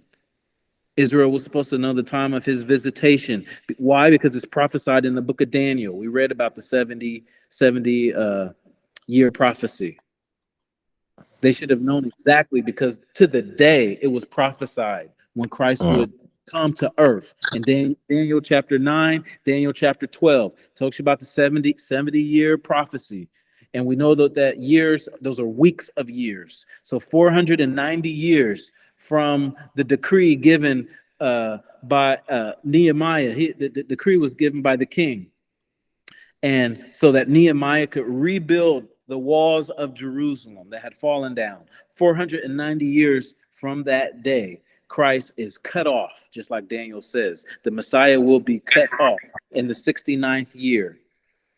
And so because they did not know the time of his visitation, that knowledge, they didn't know it, or they didn't believe it, meaning they rejected it. Christ said, Israel is going to be blinded because of that. So in part, Israel's blinded in part. I'm seeing this theme now of this, you're going to be destroyed, because now that we're destroyed, we don't know who we are. We can't even say what country we came from. They took away our names. We don't have the, you know, if I show you the slave database, which maybe I'll do next week because it's too late now, but next week I'm going to show you the slave database. There are several slave databases that people have created that include the names of the slave ships, the voyages, what country, what ports the people came from, and where their destination is, and it You know tells who their you, slaveholders were, I think, doesn't it? Show who their slaveholders were and yeah, the yes, area region they were from, their age, yeah. Sometimes their it tells weight. you, sometimes it gives you all that information. Some of the records are really good, and some of them are just okay. And but yeah, we'll see that. We'll see also the names of some of these people before their names got changed. So my last name is Johnson right now, but that was not my family name before we got Yes, over a here. lot of names were changed, and they're given the slave owners' last names or the ships Yes, that they came on too. Yeah, and some of the ships manifest. Yeah. yes. Well, and what we'll see too is one of the slave ships' name was Ouida, the area what we're just Wait. talking Yep. about. There you go. Mm. There you go. So One was named so One was named Jesus. Jesus. yes, it That's what I'm was. saying. Jesus. Show Yep. was. There was no J in Yep. Hebrew language. Let's be real now. So what The we're going to Santa, see the too. Santa Maria and Pinta. They used to be downtown Columbus till they moved it. Yep. What we'll see too is some of the names of the people, and what you're going to see is a lot of these names were Hebrew names. Like you'll see like Binyah. Like you'll see a whole bunch of people with names that end with the word Yah at the end of it. Yeah, not Schottenstein or the name you Yes. hear now. The original names that came from. Even Because go ahead. you mentioned even in the Bible, Joel. There, even if you say Obadiah and Hmm. Yes. all these Bible names, That's they're not even female. those are not the real names, but like even the Hebrew names, they all end up like Yahs, or Yes. or breath, That's a female. That's a Yahweh female meaning breath. ending. Ah, it's a Hmm. Yes. female. Yep. Are So very, and it's like what Lanika was saying earlier too, or just everybody was really saying this. Our very our very existence breathes the word Yah, even from the way our hands look. Like we resonate the ground of the dirt, or like the atmosphere. It's a very atmosphere that praises the Creator. It's impossible to find something else that is so identical to what breath of life is. yes. It- so I'm going to finish the rest of this scripture and then I'll get ready to end. So it says, until thou be destroyed and until thou perish quickly, because of the wickedness of thy doings, whereby thou hast forsaken me. So all of these curses are coming about because of the wickedness. So we got into wickedness. That's why we went into Syria. That's why we went into Babylon. That's why uh, we had these. The Romans came in and they were over Israel for a long time. That's why all of these captivities took place because of the wickedness of our doings. We decided to not worship the one true Elohim, but we decided to worship the gods of the Canaanites and of all the other surrounding nations because also the next thing it says, whereby thou hast forsaken me. Basically, we left him. We left him. He was the husbandman. We're supposed to be the bride. That's the marriage covenant that's given at Mount Sinai, and we broke that. We've throughout history, Israel has continued to disobey, and because of that disobedience, this is why we're going to see all these curses. So that's the last scripture I'm going to read for now, and then next week we'll pick up. But one other thing I wanted to add is as I'm showing you current events. I'm going to show you some things. Hopefully, I can next week. It just depends on how much time I get. But I'm going to show you what's going on with the nations all around the world right now. particularly the European nations and also the African nations in the U.S., and how the nations, the Gentile nations, are fighting amongst each other now. And it's all about Israel. Everything that we're seeing, the wars, it's all about Israel. I'm not just talking about the state of Israel. I'm talking about Yah's people. That's what I was just about to ask you. Which one? I gotta be clear about that. I'm not talking about the state of Israel.